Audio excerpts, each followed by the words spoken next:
ഈ തെരഞ്ഞെടുപ്പ് കഴിഞ്ഞാൽ പ്രതിപക്ഷ പാർട്ടികൾ ആരോപിക്കുന്ന ഒരേ ഒരു കാര്യമാണ് അത് അട്ടിമറി നടന്നു, അല്ലെങ്കിൽ ഇലക്ട്രോണിക് വോട്ടിംഗ് മെഷീനിൽ തിരിമറിയൊക്കെ നടന്നിട്ടുണ്ട് എന്നുള്ളത് സ്ഥിരം നമ്മൾ കേൾക്കുന്ന ഒരു കാര്യമാണ്. ഇപ്പോൾ രാഹുൽ ഗാന്ധി അത്തരത്തിലുള്ള ഒരു കാര്യം പറഞ്ഞിരിക്കുകയാണ്. മഹാരാഷ്ട്രയിലെ തെരഞ്ഞെടുപ്പിന് ഇത്തരത്തിൽ ഒരു അട്ടിമറി നടന്നിട്ടുണ്ട്, ബീഹാർ തെരഞ്ഞെടുപ്പിലും അത് ആവർത്തിക്കുമെന്നുള്ളത്. നമുക്ക് രണ്ട് ഭാഗത്തു നിന്ന് ചിന്തിക്കാം, രണ്ട് രീതിയിൽ നമുക്ക് ചിന്തിക്കാം. ഒന്ന്, ബീഹാർ തെരഞ്ഞെടുപ്പിൽ തോൽക്കുമെന്ന് രാഹുൽ ഗാന്ധി മുൻകൂട്ടി അങ്ങ് പ്രവചിക്കുന്ന രീതിയും. മറ്റൊന്ന്, ഇനി അട്ടിമറി നടന്നു എന്നുള്ളത് സ്ഥിരീകരണം, അല്ലെങ്കിൽ അവർക്ക് അത്തരത്തിലുള്ള സംശയങ്ങൾ ഉണ്ട് എന്നുള്ള രീതി. കാരണം നമ്മൾ രാഹുൽ ഗാന്ധി മന്ദബുദ്ധി അല്ലെങ്കിൽ അങ്ങനെ ഇങ്ങനെ എന്നൊക്കെ പറഞ്ഞ് നമ്മൾ എപ്പോഴും തഴയുമ്പോഴും ചില കാര്യങ്ങൾ നമ്മളൊന്നും ശ്രദ്ധിക്കേണ്ടതില്ലേ? അപ്പോൾ ഇതിൽ രണ്ട് ഉദാഹരണങ്ങൾ പറയാം. ഒന്ന്, പുതിയ തലത്തിൽ ഈ RTO ടെസ്റ്റ് എഴുതി, RTOയുടെ ടെസ്റ്റ് എഴുതി ഒരാൾ, കിട്ടിയില്ല. കിട്ടാതെ ഈ കൂട്ടുകാരൻ ഒരാൾ ഉണ്ടായിരുന്നു, അയാൾക്ക് കിട്ടി. അസിസ്റ്റൻ്റ് വെഹിക്കിൾ ഇൻസ്പെക്ടർ ആ പോസ്റ്റിലേക്കാണ് ആദ്യം എടുക്കുന്നത്. കിട്ടിക്കഴിഞ്ഞപ്പോൾ അതുവരെ പറഞ്ഞില്ല, കിട്ടിക്കഴിഞ്ഞപ്പോൾ ഇയാൾ പറഞ്ഞു അവന് ശുപാർശയുണ്ട്, അവിടെ പിടിച്ചു, അതുകൊണ്ടാണ് കിട്ടി. അപ്പോൾ കിട്ടാതെ വരുന്നവൻ എപ്പോഴും കിട്ടുന്നവനോട് അസൂയുണ്ട്. അപ്പോൾ രാഹുൽ ഗാന്ധിക്ക് മോദിയോട് വല്ലാത്ത അസൂയുണ്ട്. അതാണ് കഴിഞ്ഞ ദിവസം മഹാരാഷ്ട്രയിലെ ഒരു മണ്ഡലത്തിൽ വൈകുന്നേരം 5 മണി കഴിഞ്ഞ് വോട്ടിംഗ് ശതമാനം കൂടി. രാഹുൽ ഗാന്ധിക്ക് അറിയില്ലല്ലോ, അദ്ദേഹം ഒരു ജോലിയും ചെയ്യാതിരുന്ന് രാഷ്ട്രീയം മാത്രം പറയുന്ന ആൾക്കാരാണ്. എന്നാൽ മഹാരാഷ്ട്രയിലെ ആ ഗ്രാമപ്രദേശത്തെ ആൾക്കാർ പകലന്തിയോളം എല്ലുമുറിയെ പണിയെടുത്ത് ജീവിക്കുന്നവരാണ്. അവർക്ക് വോട്ട് ചെയ്യാൻ കിട്ടുന്നത് അവരുടെ മുതലാളി ശമ്പളം കൊടുക്കുമ്പോൾ കിട്ടുന്ന സമയമാണ്. അതിനുശേഷം അവർ വന്ന് വോട്ട് ചെയ്തു, വോട്ട് ശതമാനം കൂടി. അങ്ങനെ മഹാരാഷ്ട്രയിൽ മാത്രമല്ല, ഇന്ത്യ മുഴുവനുള്ള ഗ്രാമാന്തരങ്ങളിലെല്ലാം ഉള്ള ഒരു പ്രതിഭാസമാണത്. വൈകുന്നേരം 5 മണി കഴിഞ്ഞിട്ട് ജോലി വെളുപ്പാങ്കാലത്ത് പോയി ജോലിക്ക് പോകുന്നതാണ്, ചെയ്യുന്നത് വരുമ്പോൾ ഈ സമയമായി തീരുന്നതാണ്. അതറിയാത്ത, ഗ്രൗണ്ട് റിയാലിറ്റി അറിയാത്ത രാഹുൽ ഗാന്ധി അവിടെ അട്ടിമറി നടന്നു എന്ന് പറഞ്ഞൊരു ലേഖനം ഇന്ത്യൻ എക്സ്പ്രസ്സിൽ എഴുതിയിരുന്നു. അത് മാതൃഭൂമി ഉള്ളി വിടാതെ അത് പരിഭാഷപ്പെടുത്തി മാതൃഭൂമിയിലും പ്രസിദ്ധം ചെയ്തിരുന്നു. ഇലക്ഷൻ കമ്മീഷൻ അതിന് താക്കീതും കൊടുത്തു. തോറ്റ് കഴിയുമ്പോഴിങ്ങനെ അനാവശ്യമായിട്ടുള്ള ആരോപണങ്ങൾ ഉന്നയിക്കുന്നത് തെറ്റായ പ്രവണതയാണ്. അതിന് കാരണമുണ്ട്. ഈ വോട്ടിംഗ് ശതമാനം അതിൻ്റെ വെബ്സൈറ്റിൽ തെരഞ്ഞെടുപ്പ് ഇപ്പോൾ വളരെ സുതാര്യമാണത്. തെരഞ്ഞെടുപ്പ് കമ്മീഷൻ്റെ വെബ്സൈറ്റിൽ അപ്പോൾ വന്നുകൊണ്ടിരിക്കുകയാണ്. സാധാരണഗതിയിൽ ഏത് തെരഞ്ഞെടുപ്പിലായാലും തലേ ദിവസം ഇലക്ഷൻ കമ്മീഷൻ തരുന്ന കണക്കല്ല പിറ്റേ ദിവസം വരുന്നത്. കാരണം ഇതിൻ്റെ എല്ലാ ബൂത്തുകളിൽ നിന്നും കിട്ടുന്ന കണക്കുകൾ ക്രോഡീകരിച്ചുകൊണ്ടുള്ള കണക്ക് പിറ്റേ ദിവസം മാത്രമേ കിട്ടൂ. മനുഷ്യരല്ലേ ഇതെല്ലാം ചെയ്യുന്നത്, അല്ല ഒരു സൂപ്പർ കമ്പ്യൂട്ടറിലല്ലോ കണക്കുകൾ കൊടുക്കുന്നത്. അത് കമ്പ്യൂട്ടർ വഴി കിട്ടുന്ന അവസാനത്തെ കണക്കാണ് നമുക്ക് അപ്ഡേറ്റ് ചെയ്ത് കിട്ടുന്നത്.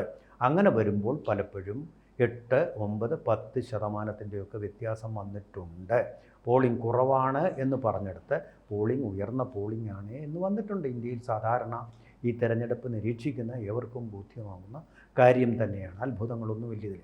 പക്ഷേ ഈ രാഹുൽ ഗാന്ധി വിചാരിച്ചത് ഈ 5 മണിക്ക് ശേഷമുള്ള വോട്ടിംഗ് കൂടുന്നതായിട്ട് വാർത്തകൾ വന്നുകൊണ്ടിരുന്നു. അപ്പോൾ ഈ മനുഷ്യൻ വിചാരിച്ചത് ഇദ്ദേഹത്തിൻ്റെ വോട്ടുകളായിരുന്നു, ഞാൻ വൻ ഭൂരിപക്ഷത്തിൽ ഇപ്പോൾ ജയിക്കാൻ പോവുക, ഇനി പ്രധാനമന്ത്രിയായിട്ടിരിക്കാൻ പോവുക, അപ്പോൾ എന്തൊക്കെ വാങ്ങിക്കണം എന്നൊക്കെയുള്ള ദിവാസ്വപ്നങ്ങളും കണ്ടുകൊണ്ട് അദ്ദേഹം ഇരുന്നു.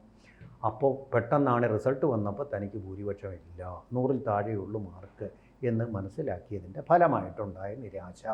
ആ യാഥാർത്ഥ്യത്തെ അല്ലെങ്കിൽ ആ റിയാലിറ്റിയെ ഉൾക്കൊള്ളാനുള്ള ഒരു മാനസികാവസ്ഥ ഇന്നുവരെ വന്നിട്ടില്ല. പണ്ടൊക്കെ നേരത്തെ നടന്ന തെരഞ്ഞെടുപ്പിനെയാണ് കുറ്റപ്പെടുത്തിയിരുന്നതെങ്കിൽ, അട്ടിമറിയാണെന്ന് പറഞ്ഞതെങ്കിൽ, ഇപ്പോൾ ഇനി വരാൻ പോകുന്ന തെരഞ്ഞെടുപ്പിനെയും അട്ടിമറിയാണെന്ന് പറയാൻ തുടങ്ങിയിരിക്കുന്നു. ബീഹാറിലെ തെരഞ്ഞെടുപ്പിൽ തീർച്ചയായിട്ടും ഈ ജാതി സെൻസസ് വലിയൊരു ഇമ്പാക്റ്റ് ഉണ്ടാക്കും. ആ ജാതി സെൻസസ് മോദി പ്രഖ്യാപിച്ചത് അദ്ദേഹത്തിന് അനുകൂലമായ വലിയൊരു ഇമ്പാക്റ്റ് ഉണ്ടാക്കും. അതുപോലെ തന്നെ ഓപ്പറേഷൻ സിന്ദൂർ, അതിൻ്റെ ഒരു വലിയ ഇമ്പാക്റ്റ് ഉണ്ടാവും. താൻ തോറ്റുപോകുമെന്നുള്ള ഭീതി കൊണ്ട് മുൻപേറായിട്ട് അവിടെ അഴിമതി നടക്കും എന്ന് പറഞ്ഞ് തെരഞ്ഞെടുപ്പിൽ അട്ടിമറി ഉണ്ടാക്കാൻ വേണ്ടി ശ്രമിക്കുകയാണ് ഇദ്ദേഹം. ഇങ്ങനെയുള്ള ഈ വാദഗതികൾ കൊണ്ടൊന്നും അദ്ദേഹത്തിൻ്റെ തോൽവി വിജയമായി വരാൻ പോകുന്നില്ല. കുറേ നാൾ കഴിയുമ്പോൾ ജനങ്ങളും ഇദ്ദേഹത്തെ അങ്ങ് അവഗണിക്കും. ആ ഒരു സ്ഥിതിയിലേക്കാണ് കാര്യം പോകാൻ വരുന്നത്. ഇനി മറ്റൊരു കാര്യം കൂടി, ഇങ്ങനെ വിഡ്ഢിത്തങ്ങൾ പറയുന്ന ഒരാളുണ്ടോ എന്ന് നമുക്കെല്ലാം സംശയം തോന്നാം. ഇവിടെയാണ് നമുക്ക് അങ്ങനെയും ഉണ്ടാവാറുണ്ട്. രാജപരമ്പരകളിൽ അങ്ങനെയുള്ള രാജകുമാരന്മാരുണ്ടായിട്ടുണ്ട്. അതിൻ്റെ ഏറ്റവും വലിയൊരു ഉദാഹരണമാണ് നമ്മുടെ പഞ്ചതന്ത്രം കഥകൾ, ലോകപ്രസിദ്ധമായിട്ടുള്ള പഞ്ചതന്ത്രം കഥകൾ.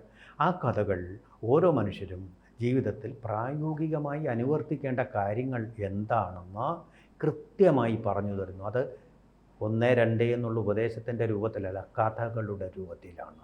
ആ കഥകൾ നമ്മളെ വിവേകമതികളും ബുദ്ധിമതികളുമാക്കാൻ പ്രായോഗിക ജീവിതത്തിൽ സ്വീകരിക്കേണ്ട ശൈലികളെക്കുറിച്ച് ഉദ്ബുദ്ധരാക്കാനും പര്യാപ്തമാണ്.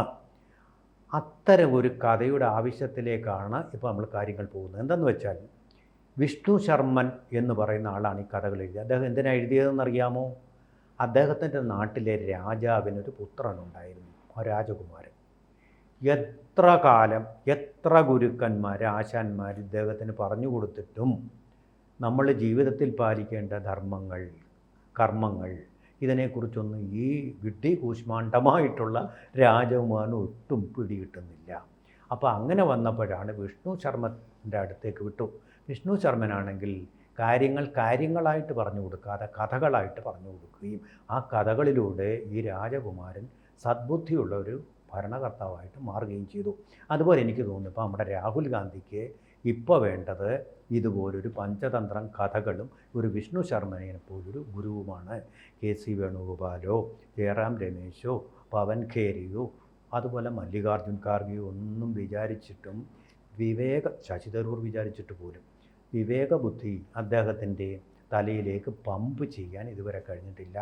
ഇലക്ഷൻ കമ്മീഷൻ വിചാരിച്ചിട്ട് കഴിയുന്നില്ല, ഇന്ത്യയിലെ ജനങ്ങൾ വിചാരിച്ച് കഴിഞ്ഞിട്ട് കഴിയുന്നില്ല, അതുപോലെ തന്നെ ഇന്ത്യയുടെ കോടതി വിചാരിച്ചു. പറഞ്ഞതുപോലെ രാഹുൽ ഗാന്ധി ഈ ഇടയായിട്ട് നടത്തുന്ന പല പരാമർശങ്ങളും എന്താ പറഞ്ഞ സോഷ്യൽ മീഡിയയിൽ ആൾക്കാർ ചിരിക്കുകയാണ് ചെയ്യുന്നത്. കാരണം ട്രോളാവാണ്. അദ്ദേഹം നമ്മുടെ രാജ്യത്ത് നിന്നുകൊണ്ട്, നമ്മുടെ പ്രതിപക്ഷ സ്ഥാനത്ത് ഇരുന്നുകൊണ്ട് ഇത്തരത്തിലുള്ള വിമർശനങ്ങൾ ഇന്ത്യക്കെതിരെ നയിക്കുമ്പോൾ അത് മോദിക്കല്ല കൊള്ളുന്നത്, സ്വന്തം രാജ്യത്തിലെ സ്വന്തം ജനങ്ങൾക്കാണ് കൊള്ളുന്നത് എന്നുള്ള പറയാതെ അദ്ദേഹം ചെയ്യുന്നു. പക്ഷേ ഇപ്പോൾ ഇദ്ദേഹം പറഞ്ഞ മഹാരാഷ്ട്രയിലെ തെരഞ്ഞെടുപ്പുമായി ബന്ധപ്പെട്ടുള്ള അട്ടിമറി, ഇതിനു മുന്നേ നമുക്കറിയാം, മുന്നേ പ്രതിപക്ഷം കോൺഗ്രസും BJP മാറി മാറി ഭരിച്ചിരുന്ന സമയത്തും ഇത്തരത്തിലുള്ള അട്ടിമറികൾ ഉണ്ടായിട്ടുള്ള സംഭവങ്ങളുണ്ട്.